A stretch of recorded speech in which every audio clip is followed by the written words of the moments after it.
De la noche y es la hora de opinar. Hoy con nuestros colaboradores Juan Pardinas y Denise Dresser voy a analizar la destitución del titular de la FEPADE, Santiago Nieto, y la polémica que se ha desatado en el Senado.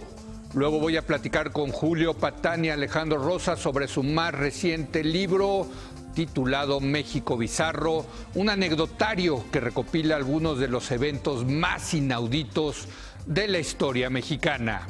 Quédese aquí en Foro TV que ya comenzó la hora de opinar.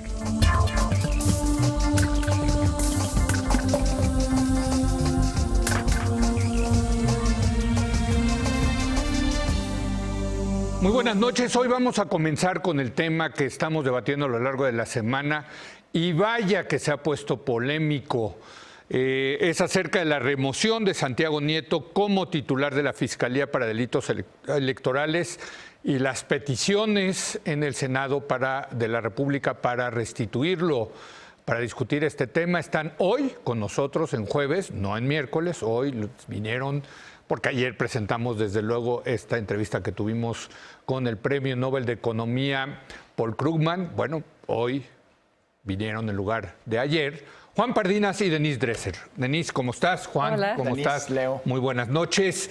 Denise, ¿cómo ves? Bueno, cada día pasa algo diferente, entonces, en fin. Algo diferente, pero en la misma línea. Y es el PRI mandando al diablo a las instituciones.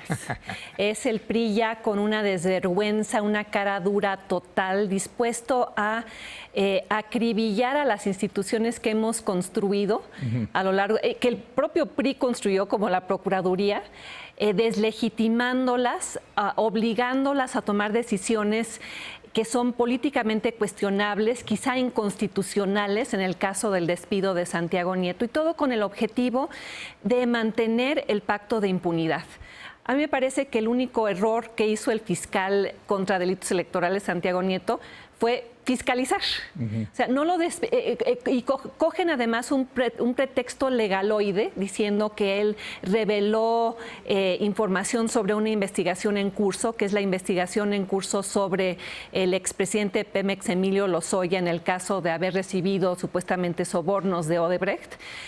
Práctica común en este gobierno, no lo de recibir el dinero, no me atrevo a decir eso. No, bueno, práctica común en todo. Lo de filtrar, la aclaración es necesaria. Lo de filtrar, sí, porque o sea, vaya ironía, una institución como la PGR que hace filtraciones diarias cuando le conviene políticamente. Creo que tú mismo subrayaste un caso emblemático cuando filtraron la investigación sobre Josefina Vázquez Mota y sus hermanos, que luego, no existía. Que luego resultó ser falsa, pero ya el daño estaba hecho. 8 columnas en el Universal. Esta institución... Y no corrieron a nadie. Exacto. Esta institución que filtra todos los días, que viola el debido proceso todos los días. Esta institución que hizo un montaje televisivo violando la presunción de inocencia con Florence Cassés, que le sembró armas al abogado que los demandó por el caso de OHL. Esta institución mancillada,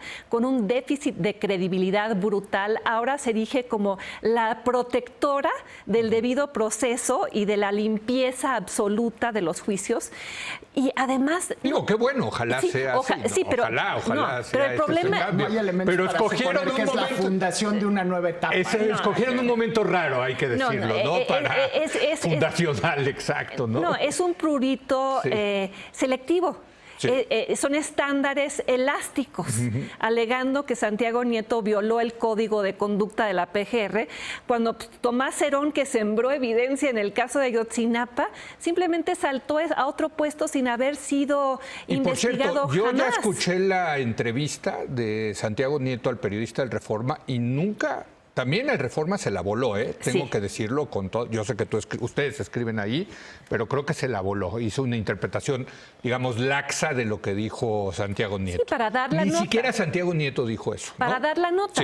Sí. El problema aquí es que usaron eso como pretexto, un pretexto político para deshacerse de alguien que se encaminaba ya en una investigación que les era profundamente incómoda, porque el meollo del asunto no es si Emilio Lozoya policía es culpable o no. O sea, el meollo del asunto es si hubo dinero ilegal en la campaña presidencial de Enrique Peña Nieto. Ese es el tema, al parecer. Sí, a mí me recuerda esto el momento de Watergate, la investigación que acabó con la renuncia del presidente Richard Nixon en 1974 en Estados Unidos, que Nixon obliga a renunciar al encargado del Departamento de Justicia dentro de su gabinete. Y también me recuerda un episodio mucho más cercano en la historia de Estados Unidos, cuando Trump despide al director del FBI, Comey, cuando le están haciendo una investigación sobre la participación y el involucramiento ruso en la campaña electoral. A mí, dada la laxitud de argumentos de la PGR para despedir a Santiago Nieto, porque hubiera sido muy fácil, por ejemplo, demostrar que la famosa carta era parte del expediente. Ese me parece a mí, como dicen, la pistola humeante para demostrar el crimen. Y dentro de la racionalidad de la PGR, dices, era la evidencia número tanto dentro de la carpeta de investigación de Odebrecht. Hay que ponerlo en contexto, es la carta que supuestamente le envía Emilio Lozoya a Santiago Nieto, en donde pide que lo perdone, lo exonere y le recuerda de quién es hijo y en dónde estudió. O sea, no hay ninguna argumentación que en un caso tan delicado uno supondría que tienes que tener ahora sí que todos los pelos de la mula en la mano para tomar una decisión con estas consecuencias políticas. Y prácticamente lo hacen ahí en un boletín totalmente desasiado. ¿Sí? Que argumenta aparte que él tomó la decisión. Por favor, que está lleno de mentiras este caso, ¿no? Entonces, o sea, ¿tú crees que el procurador, un segundón, no, por supuesto, de verdad, recién llegado va a tomar esa decisión sin hablar a Los Pinos, por lo menos hablar a Los Pinos, si no es que la instrucción vino directamente de Los Pinos? Y creo que esto hay que ponerlo en el contexto de Raúl Cervantes. Sí. Lo decíamos, Denise, y lo estamos comentando fuera del aire. Sí. Para los que veíamos con mucha preocupación la salida de Raúl Cervantes de la PGR, probablemente tenemos que revisar nuestras emociones e ideas al respecto. O sea, la salida de Cervantes tiene una nota muy importante en su discurso diciendo que ya está lista la evidencia para uno de los casos más importantes en la historia del continente latinoamericano. Estoy poniendo palabras más, palabras menos, pero te pinta completito que es el caso de Odebrecht, que ya está lista la investigación. Santiago Nieto pudo trabajar y avanzar investigaciones importantes sobre financiamiento ilegal de campañas del PRI en el Veracruz de Duarte, en el Chihuahua de César Duarte y en el Quintana Roo de Roberto Borge, teniendo a Raúl Cervantes de procurador. Se va Raúl Cervantes y a los 5 días salen impresionante. Con esta... Ahora, aquí lo que hemos debatido a lo largo de esta semana es que hay quienes piensan que esto fue un error por parte del presidente, de la estructura, digamos, del gobierno y del PRI, que no midieron bien los costos. Y hay quienes piensan, no, que sí los midieron muy bien y que dijeron, mejor nos aventamos los costos ahorita a dejar a Santiago Nieto y tener que ver qué pasa con Santiago Nieto o correrlo después. Con esa hipótesis, ¿qué sabrían de Odebrecht? Exacto. Que prefirieron este incendio a lo que vendría después. Pero hay quienes piensan que fue un error, que no lo midieron bien. Yo supongo que aquí creo que los tres coincidimos que sí midieron bien los costos, ¿o no? Yo sí creo que prefirieron asumir el costo político cortoplacista en este momento de que Santiago Nieto fuera el escándalo de las semanas, sustituido la próxima semana por otro escándalo, a tener que lidiar con abrir de manera completa la cloaca de Odebrecht. Que estamos de acuerdo, tú también estás en eso. Prefirieron la obstrucción de la justicia que enfrentar a la justicia. Y aquí hay otro tema, que es la manera en la cual el PRI, para tratar de lavarse la cara un poco o tapar lo que ha hecho, está exigiendo, porque ¿qué ocurre? El Senado tiene 10 días de plazo constitucional para objetar la remoción y se requiere una mayoría simple para restituir a Santiago Nieto. Esa mayoría la tendría la oposición completamente unida, todos los senadores de oposición, y si no se logra esa unión, el PRI y el Verde tienen mayoría. han dicho desde el PRI, han exigido desde el PRI que el voto sea secreto, o sea, que no aparezca en el tablero, para que no veamos quiénes son los legisladores de oposición que se van a saltar a votar. Bueno, ellos con no el dicen PRI. eso, ellos dicen es importante la cédula secreta para asegurar la imparcialidad Eso es, en la votación. Es otra mentira. es una mentira, además, Es otra como mentira. un priista Pero una dijo- mentira estúpida, ¿no? O sea, hay mentiras bien Sí, construidas. Porque Esta al es final una vamos barbaridad. a saber la votación y, digamos, queda 60 y tantos a 60 y tantos. Saben, wow, ¿quién habrá votado por quién? Por favor, Además, hombre. un priista diciendo hoy en la mañana, ¿por qué nos exigen a nosotros los senadores el voto en pantalla si el voto es libre y secreto? No, a ver, el no. voto parlamentario no es libre y secreto. Aunque en el reglamento sí lo permiten. Es cierto que en el Senado está Pero permitido. en el artículo la 99 cédula. del reglamento del Senado, lo revisé hoy, con que 5 senadores pidan que el voto sea nominal, es la jerga jurídica que utilizan en el Senado, ya tiene que ser en pantalla. O sea, Bueno, y tiene no- todo el sentido en una democracia Claro. saber cómo votaron, hombre, Pero- por pero- favor. pero, Nuestros a ver, representantes, pero ¿cómo pero, a ver, votaron? ni siquiera están cumpliendo el El reglamento famoso interno roll del call, Senado. ¿no? O sea, Claro. se publica quién votó por qué y se acabó. Y de hecho hay una exigencia en change.org Sí. que tiene, no sé, creo que más de 50,000 firmas para un tema que parecería ser muy técnico y muy ajeno a la opinión pública, pero no, porque representa cómo se evidencia la estrategia priista de simplemente saltarse a las instituciones, violar la ley, manipular el debido proceso y a la opinión pública con tal de protegerse a sí mismo.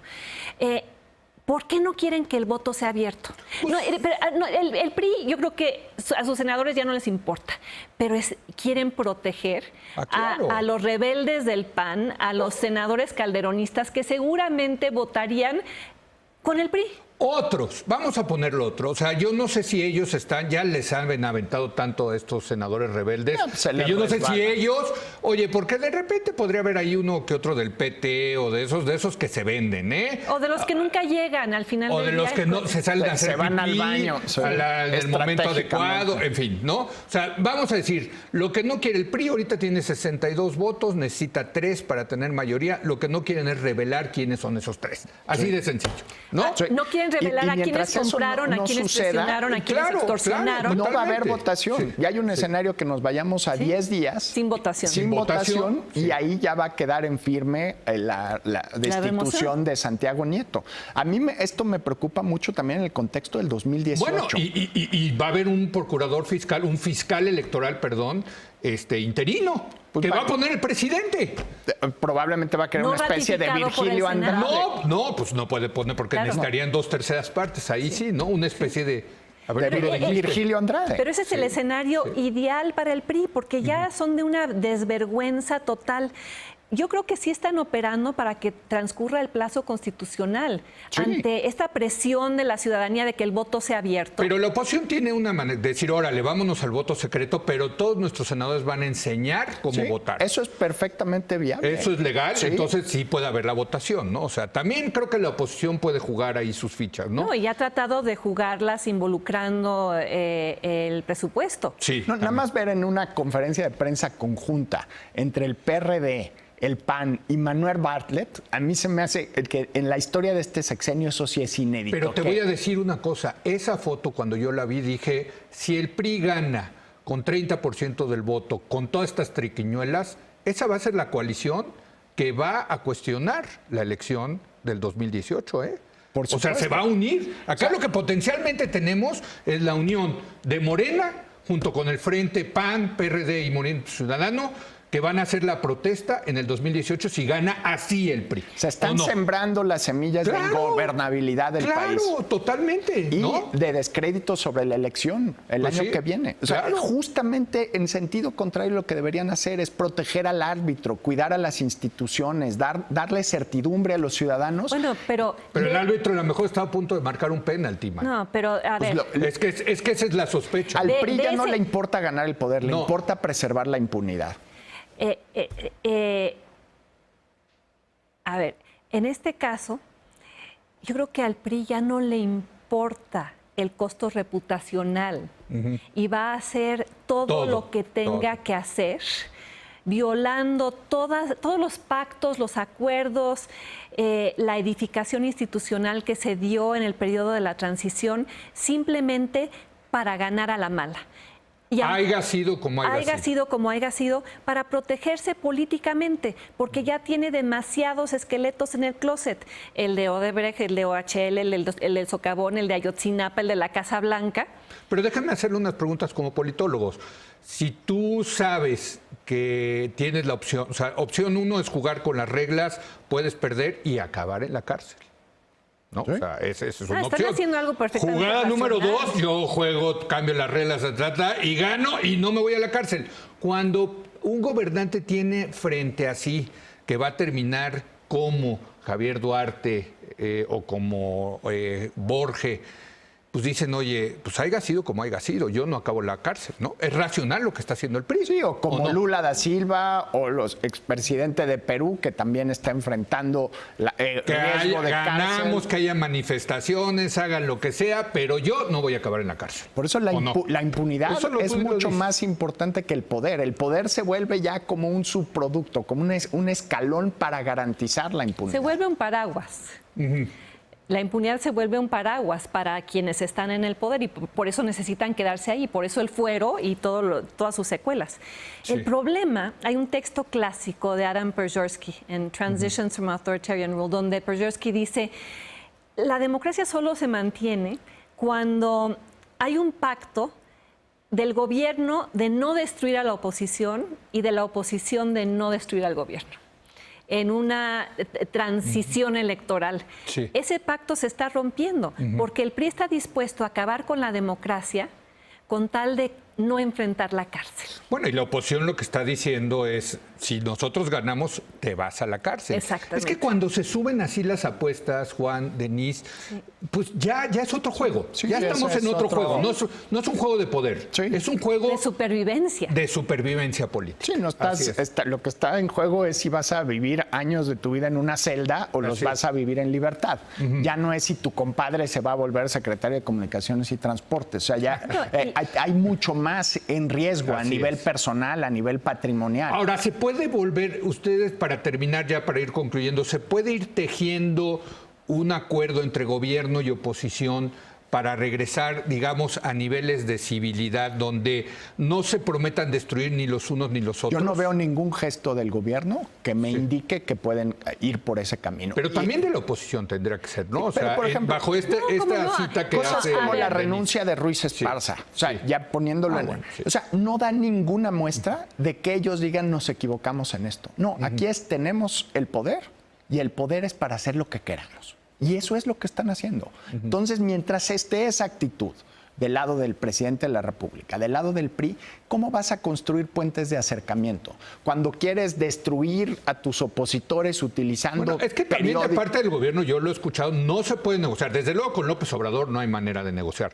Pero López también Obrador es el desconfían- ganón de todo esto, está pero sentado en su casa pero viendo la también, tele. por cierto, desconfían y muchísimo de Ricardo Anaya. O sea, Pues- también se ha roto ese puente. Pero Sí. a ver, Sí. ¿qué ha hecho el gobierno con Ricardo Anaya? Y no lo, También lo han y hecho. no lo Sí. digo porque yo sea su vocera ni defensora, pero ha habido un acto deliberado Sí. de intentar destruirlo políticamente. Sí, un linchamiento. O sea, que no me salgan con que es que no se puede dialogar con él. Es que Sí. están haciendo lo mismo con él que intentaron hacer con López Obrador en el desafuero. Y es destruir a cualquier político viable que podría ser un contendiente importante en la elección del 2018. Esa es la estrategia del PRI. Entonces ahora dile a Ricardo Anaya que se siente a platicar con Sí. el PRI. Pues así no funcionan los resorts que mueven a la naturaleza humana. Estamos de acuerdo, pero entonces no hay condición. No se ven yo lo veo muy difícil que haya No, yo estas veo condiciones condiciones. de polarización Al y de revés, escalamiento así de es. conflictos muy severos. Cada semana estamos mucho más cerca Oye, y de un rompimiento. Estamos a finales de octubre, ¿eh? Estamos a finales de octubre. Todavía lo que falta, Sí. ¿no? O sea, nos están dando unas condiciones realmente muy adversas, Juan, Denise, para lo que viene, que la elección no es una elección que al parecer va a ser normal en el sentido de incertidumbre en las reglas. certidumbre las reglas, incertidumbre los resultados, como diría Jaworski, sino que aquí hasta están dispuestos a cambiar las reglas. Ya las están cambiando. Ese es tema de otro programa. Lo que está haciendo el tribunal contra el INE, cambiando, por ejemplo, todas las reglas de entrega de programas sociales, cambiando las valuaciones de los precios de los bienes que se adquieren en una campaña. También las cambió el INE. El tribunal es el que le está ordenando al INE cambiarlos. Y quien se está cargando el desprestigio es el INE. Y también ahí le están golpeando al árbitro. O sea, sí estamos en un proceso de devastación de instituciones que le tomó al país décadas y generaciones construir. Y todo es para preservar la impunidad del gobierno actual. A mí sí me parece sumamente grave. Y no demos por hecho que México va a continuar siendo un país democrático en 5 o 10 años. Al paso que vamos de devastación institucional, sí nos podemos acordar de este otoño y este verano como el momento en que se empezaron a incendiar las instituciones que le daban forma a la democracia mexicana. Sí, el otoño de nuestro descontento. Oigan, pero sí me estoy deprimiendo. No, porque, a ver, siguiente en la lista también va a ser los medios, ¿eh? Sí. O sea, y ya lo estamos viendo, desde luego, ¿no? En la lista. Leonardo Curso. El PRI tiene un plan de ruta, que es un candidato más o menos potable, como Mid. Añádele a eso instituciones electorales débiles, desacreditadas o cómplices. Súmale a eso carretadas de dinero no fiscalizado. Añádele a eso medios que también se vuelven comparsas del poder, medios comprados, más oposición fragmentada, igual a triunfo electoral. Y por eso es que hoy nos enfrentamos al periodo electoral sin fiscal contra delitos electorales, sin fiscal anticorrupción, sin reforma profunda al 102 constitucional para que hubiera una fiscalía que sirva. Y todo eso me parece deliberado. Sí. En Procuración de Justicia tenemos la estructura de un Estado fracasado. No tenemos Procuración de Justicia a nivel federal. Y ya para completar la metáfora, el edificio de la PGR fue socavado por el terremoto del 19 de septiembre. O sea, ni siquiera estructuralmente hay varillas y concreto donde la institución se pueda reconstruir. Y no hay una discusión pública y un sentido de urgencia en el Congreso que dijera, oigan, esto ya lo tenemos que apurar. No tenemos sistema de procuración de justicia y somos la 15ª economía del mundo. Para terminar, cuál es su pronóstico de qué pasa con Santiago Nieto? ¿Se lo remueven finalmente o lo restituyen en su puesto? Que si hoy tuvieran que más o menos visualizar cómo ven, están muy empatados, ahí el tema. Puede ser que acaben restituyendo a Santiago Nieto, lo cual a mí me parecería, bueno, ya. Como dice Oscar Wilde, no me gusta hacer predicciones, especialmente sobre el futuro, pero imaginamos que lo restituyen. ¿En qué condiciones va a operar? ¿En qué condiciones trabajaría Santiago Nieto como subordinado del tipo que lo corrió? Pero yo con creo un presupuesto muy limitado. A ver, estoy de acuerdo, pero yo prefiero que regrese Santiago Nieto a que quede un interino. Estoy de acuerdo. Creo que el mensaje para lo que estamos diciendo es más positivo que regrese Santiago Nieto. Tienes toda la razón. Ayudaría a reconstituir cierto nivel de confianza. Así es. ¿Pero lo ves o no? ¿Lo ves ocurriendo? Difícil. Esa es la pregunta. Yo veo poco viable que lo restituyan, y si lo restituyen lo van a tener tan acorralado, tan presionado, tan amordazado, que va a resultar una versión descafeinada del Santiago Nieto que conocíamos. Bueno, pero ya con Escobar se salieron con la suya, ¿te acuerdas? Exacto, ¿no? lo amedrentaron. Pero no corrieron a Santiago Nieto. No lo corrieron. Bueno, esto va a dar mucho que decir, porque a lo mejor judicialmente no sigue lo de Odebrecht, pero yo creo que mediáticamente sí va a seguir lo de Odebrecht. Y por cierto, también otro peligro para México, Estados Unidos al parecer tiene esa... Estados Unidos, estamos hablando del gobierno del presidente Donald Trump, tiene ese expediente. ¿Cómo puede eso, influir? Para documentar nuestro optimismo, un poquito más nuestro optimismo, ¿no? Ciudadano. Gracias, Juan, gracias, Denise, por venir en jueves. Vamos a una breve pausa y ahora vamos a platicar con nuestros buenos amigos Julio Patán y Alejandro Rosa sobre su más reciente libro titulado México Bizarro, un anecdotario que recopila algunos de los eventos más inauditos de la historia mexicana. Está buenísimo. Quédese aquí en Foro TV, que aquí continúa La Hora de Opinar. Últimamente parecería que se nos ha hecho costumbre admirar el surrealismo de las noticias que a menudo ocurren en nuestros días. Por suerte, en una conversación casual, Julio Patán y Alejandro Rosas se dieron cuenta de que esto no es nada nuevo, al recordar aquellas anécdotas vergonzosas que el país preferiría esconder bajo la alfombra. Este es el tema de su libro más reciente titulado México Bizarro, el país que no quieres recordar. Conformado por casi un centenar de viñetas, este anecdotario recuerda con un humor ácido, porque no se puede de otra forma, algunos de los episodios más excéntricos de nuestra historia reciente. Con la vez que un fiscal contrató a una vidente para resolver un homicidio, o el rumor de que el chupacabras se estaba comiendo el ganado en Puebla. Tampoco olvidemos la vez que los diputados priistas intentaron evitar un concierto de Madonna en la ciudad por medio a que nos permitiera a todos. Seguimos viviendo en un México bizarro y lo más probable es que sigan apareciendo noticias insólitas. Al menos este libro nos invita a tomarlas con ligereza. Y me da un enorme gusto darle nuestra bienvenida a nuestros dos queridísimos amigos, el periodista y escritor Julio Patán. ¿Cómo estás, Julio? Leo Zuckerman, ¿cómo estás? andas? Qué gusto verte. Y el historiador Alejandro Rosas, ¿cómo estás? Leo, Y muchas Alex, gracias, aquí por contento. venir. Oye, qué buen libro se aventaron, qué barbaridad. A ver, primero, ¿cómo lo fueron cocinando, Julio? A ver, cuéntame. ¿Cuento la historia real? Ya, pues claro, a esta hora, profunda. después de las 10 de la noche ya se puede. Ya se puede, ¿verdad? Sí, La sí. Todavía a las 9 historia en bizarra. el noticiero de Julio Patán no se puede, pero a las 10 las con 10 ya, ¿no? Sí, ya. Estábamos Alejandro Rosas y yo bebiendo Sí. unos whiskitos, Sí. como hacemos con algún tipo de frecuencia. Y al calor de los whiskies, hablando de lo que nos ha gustado siempre hablar, que es de la historia de México, pero de la historia retorcida, surrealista, grotesca, desquiciada, cínica. La buena, etcétera. la buena. La buena, ¿no? La buena. Estaba con nosotros nuestro editor y también muy querido amigo Gabriel Sandoval. Sí. Y por una vez, una sesión de tragos tuvo un destino productivo. Porque Gabriel Sandoval dice, pero hueones, porque es chileno. Sí. Hueones, aquí hay un libro, ¿no? Y dijimos, pues sí, ¿verdad? Entonces, inmediatamente se nos ocurrió, pero de inmediato, ¿verdad? Servilleta. Así, servilleta, estábamos en mi casa. Ajá. Dijimos, pues vamos a hacer un primer índice, o sea, de pequeñas historias reales de este México nuestro, o Mexiquito, como le dice Alejandro Rosas. Entonces hicimos el índice, nos las Se dividimos. va a enojar Silva Herzog Márquez, que cuando dicen Mexiquito se enoja. Yo lo sé, Sí, yo lo sé. se enoja mucho. Sí, se enoja mucho, pero... Sí. Saludos. Vamos. por una vez, ¿no? Es broma. Sí, es bromita. Y además tenemos un gran país, eso es aparte, pero lo digo en serio.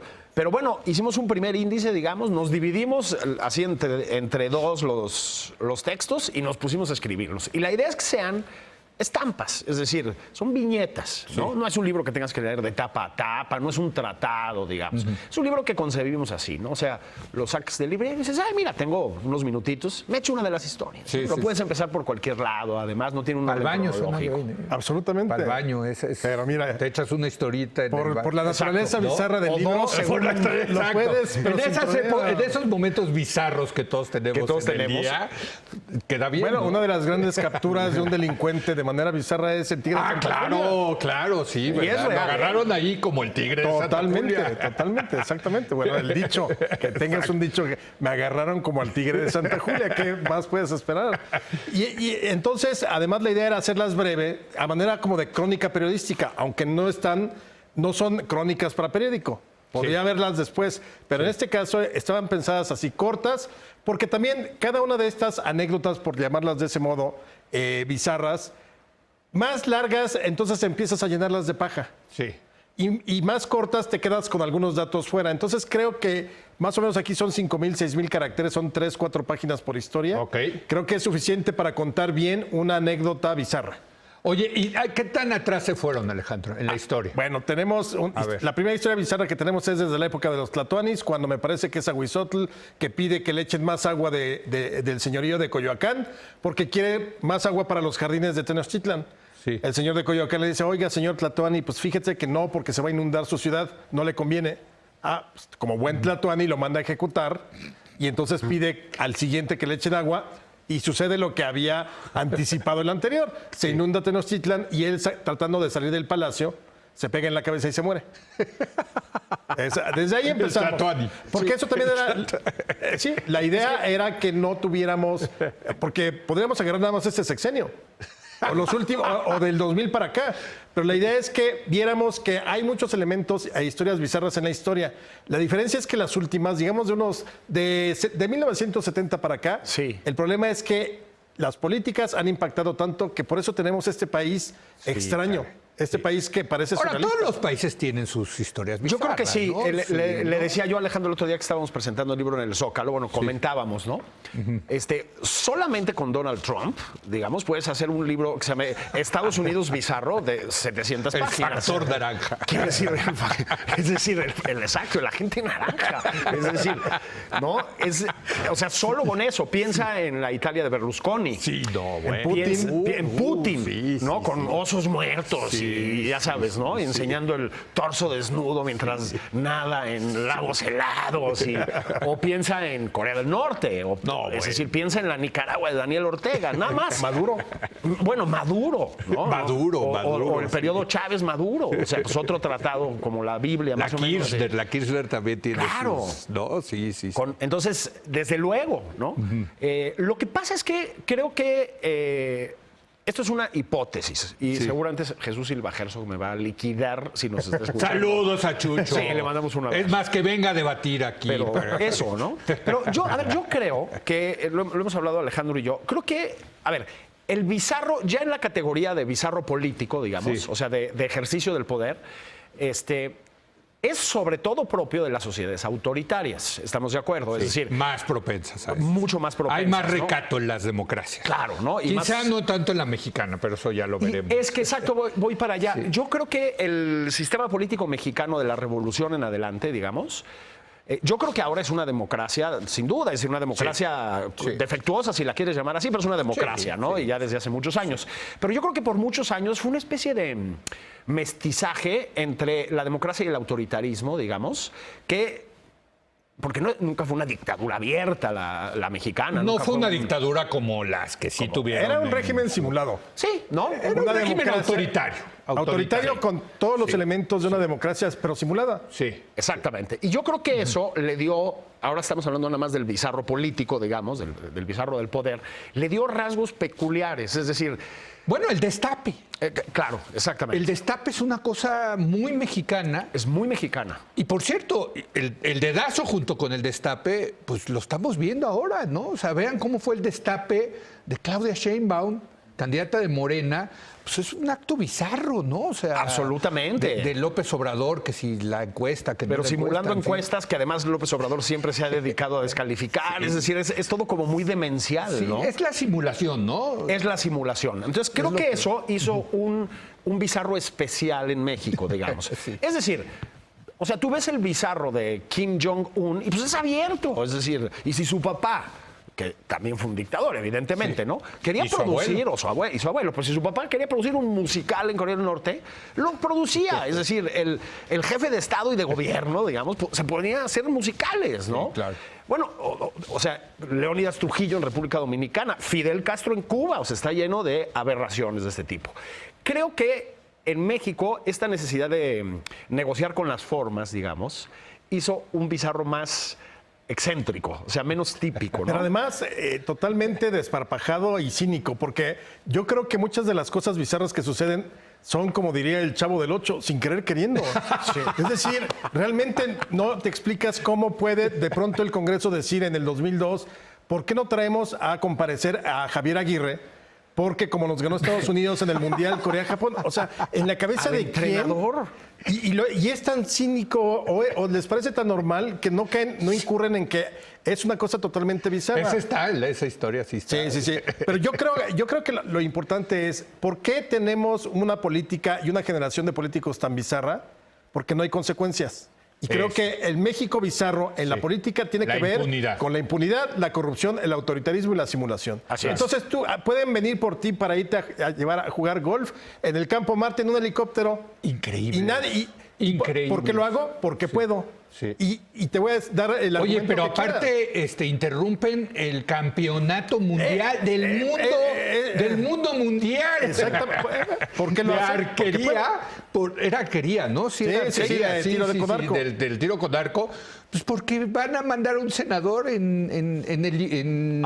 ¿cómo se llama? En helicóptero a jugar golf. ¿no? Ahora, imagínate- Con el presidente, por cierto. Y no importa si es el presidente, pero se repite con el gobernador, Sí. pero se repite con el presidente municipal. ¿Por qué? Porque nunca hay consecuencias de esos actos. Entonces, igual, una de las cosas bizarras que contamos ahí, por ejemplo, López Portillo, 1977, es el restablecimiento de relaciones con España.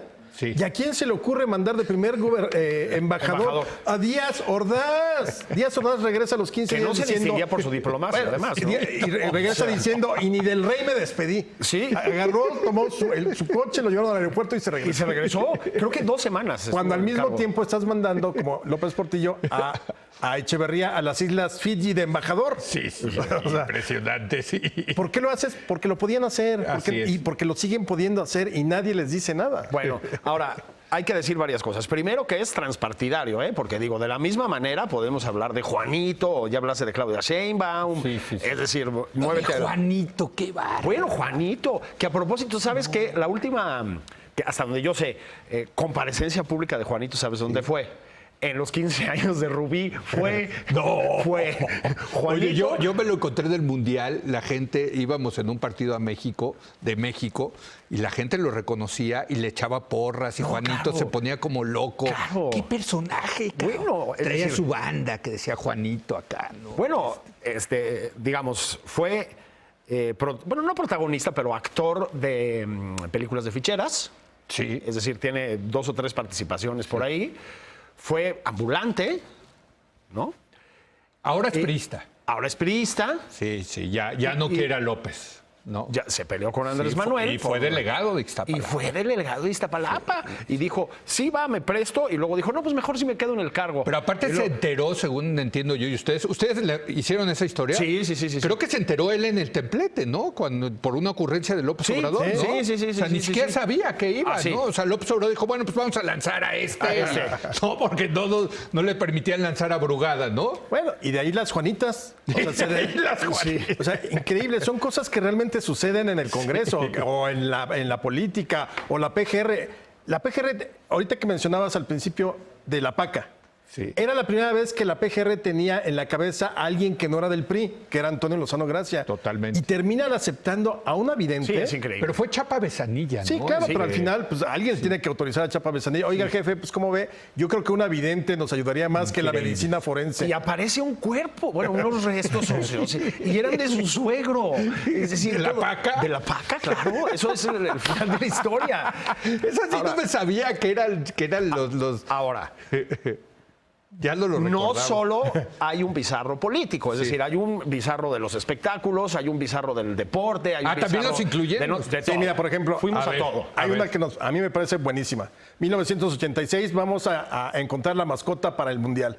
No, pues Cantinflas y todo. No, como Cantinflas, es un peladito. Nosotros queremos mostrar al mundo algo distinto. México progresista, entramos al neoliberalismo, acabamos de entrar al GATT. Algo que verdaderamente nos representa hacia el futuro. ¿Y qué eliges? Un chile con su pancita chelera, con su bigote y con su sombrero. Y además que su nombre es un albur en sí mismo. Pique. Pique.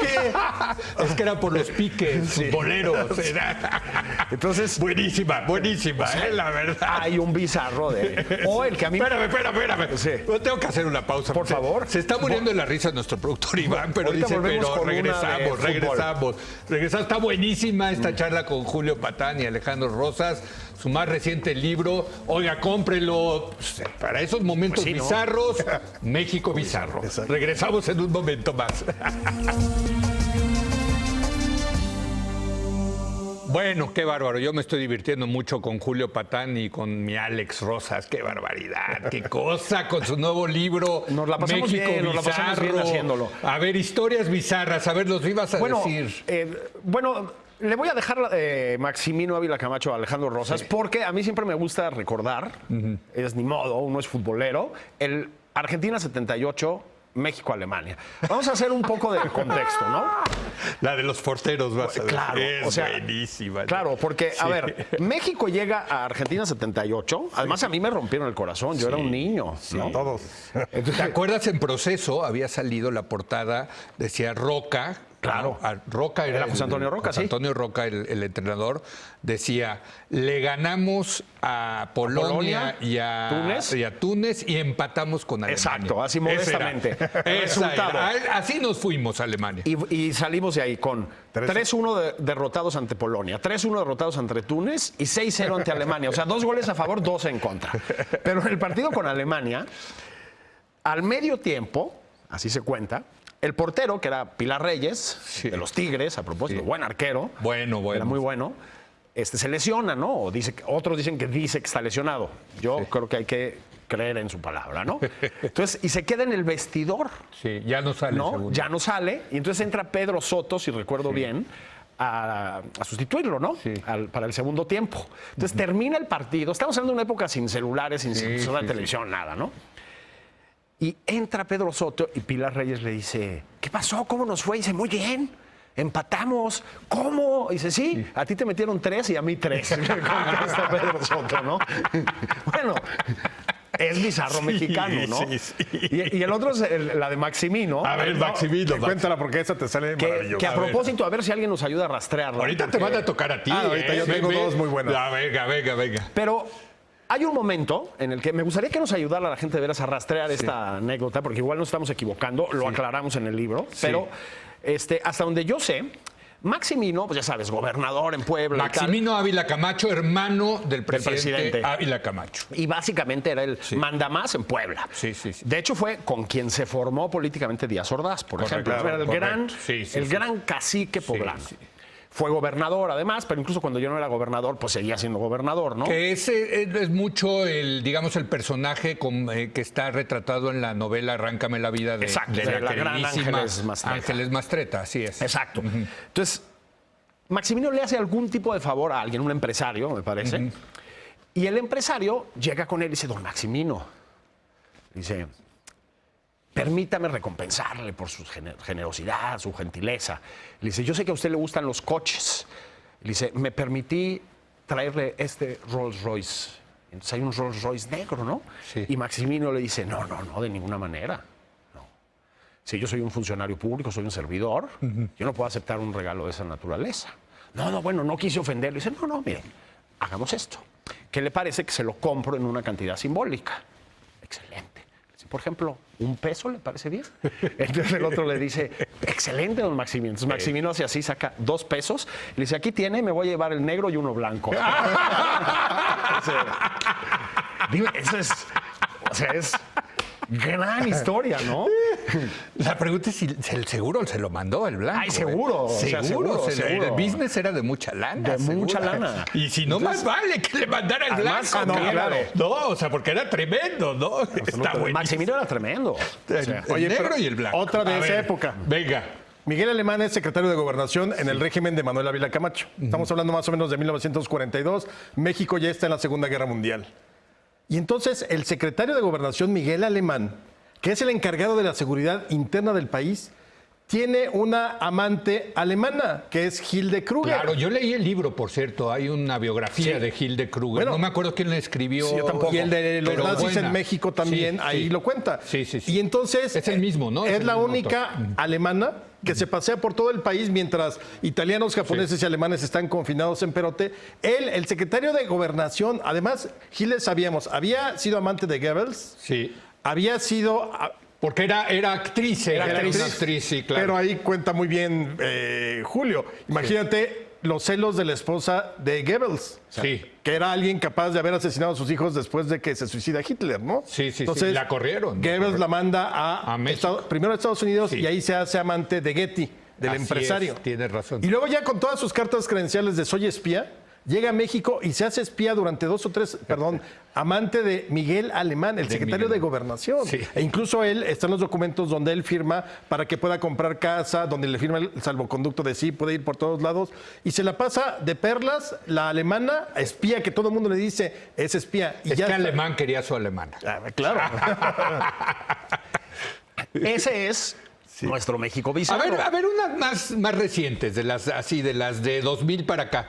¿Cuál es Ya dijimos bueno. la de la paca, ¿no? 1995. ¿No quieres más de 2000? No, venga. 1995, más o menos por marzo, el hombre que había acumulado más poder durante su sexenio, que es Carlos Salinas de Gortari, y su huelga de hambre.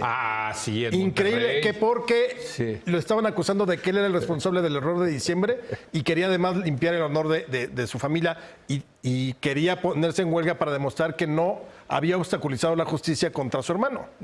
Y se va a Monterrey y está como 12 horas sentado. ¿Recuerdan esa foto Sí, donde me está en el acuerdo. Catre con su chamarra de cuero Sí, y su borrega blanca? Sí. Y está ahí comiendo sopita y caldito, increíble. Es una escena, yo creo que es la escena más patética de los presidentes, de la historia de los presidentes. En 1990. casa de Doña Chonita, o era así, Sí, y- una de solidaridad. ¿te Exacto, acuerdas? claro, era de las colonias que él había apoyado. Estuvo en huelga como 16 horas. Sí, y luego se fue al Champs. Y de ahí escribió como 17, ¿no?